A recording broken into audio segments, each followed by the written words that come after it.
人心的本体本来是清清楚楚、明明白白的，但在世俗物欲的熏化下，逐渐变得模糊，犹如一面明镜沾染了灰尘，在镜中所见之物自然变得扭曲不清。即便内心有巨大能量之光，要如何能在满布尘埃的镜中看得透彻呢？人们总想穷尽世间的万事万物，却不知返回到自己内在探究本心。只有把蒙蔽本心的物欲除尽，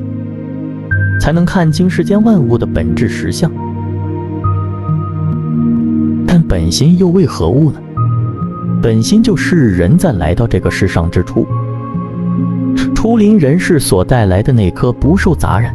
毫不造作虚假而纯真的真诚之心，不带一点杂质，这是心的本源。人们刚到这个世界时，只懂得饿了要吃，困了要睡，不懂得人世间的善恶美丑、功名利禄，更不明白什么是男女之间的情与爱，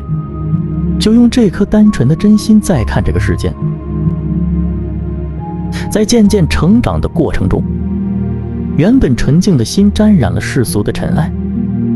在耳濡目染下，逐渐有了自他的分别，知道了要去争取别人的赞赏，掩饰自我的缺陷，去竞逐权力高位，本心也就渐渐失落而不复存在了。人一旦失去了本心，说出来的话、做出来的事，都是带有目的性的虚假，以虚假之心应对外在的人事物，自然得到的也只能是虚假。你对别人的一句赞美之词，是否出自于极度的言不由衷呢？你行善捐款，是否也是为了获得慈善的美名，或者取得宗教所谓的功德目的呢？所有的人都由内在的虚假之心投射到外在虚假的物质世界行为之中，也就难免迷失在七情六欲的痛苦轮回里。心的本体原就是纯净无物的，没有善恶，没有美丑，没有对错，没有自他的分别，如同眼睛里容不下一粒沙子，哪怕有一点点杂质，都叫你看不清这个世界。同样的，心的本体也不能留存一丝杂念，而这念头不仅仅是指不好的思念，即便是好的念头也不能留存。只有当心被外在物欲蒙蔽了，才会受其驱使而做出善恶的分别，开始执着于惩恶扬善，有了为善或为恶的生活。有意为善就会渴望回报，希望博取美名，为维护好的名声，为了面子而虚伪，违背自己的本性，徒增许多不必要的作为，反受其所累。为恶就更不用说了，除了相对应的责罚外，也受良知的谴责。所以无论善恶，两者心能俱皆受损。因此美丑善恶自他皆须放下，无需刻意为之，方是心的本体。如同《金刚经》中所说，不应著色生心，不应著声香味触法生心，应无所著而生其心。没有一个叫做善的东西，也没有一个叫做恶的东西，只是人们把这些叫做善，那些叫做恶罢了。每个人内在都有个神圣伟大而完美的真我。要知道，人人皆有神性跟佛性，神性佛性本自具足，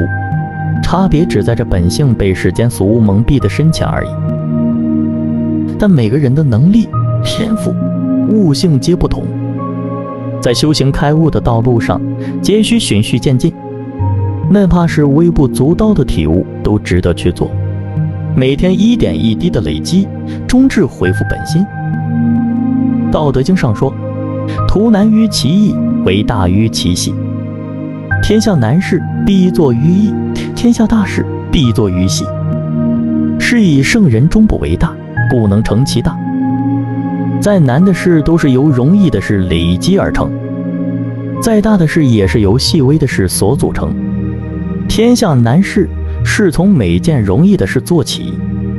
天下大事也是从每一件微不足道的小事做起。佛经上也说，成佛从菩萨自出发菩提心，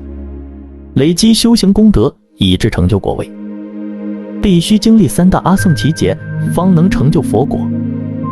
所以从来没有一蹴可及之事，我辈皆需共同努力。即使开始时不能达到像六祖慧能大师本来无一物，何处惹尘埃的境界，也需像神秀大师那样，时时勤拂拭，勿使惹尘埃。从心做起，完善自身，最终明心见性，由内而外，使自己及外在的生活更加美好。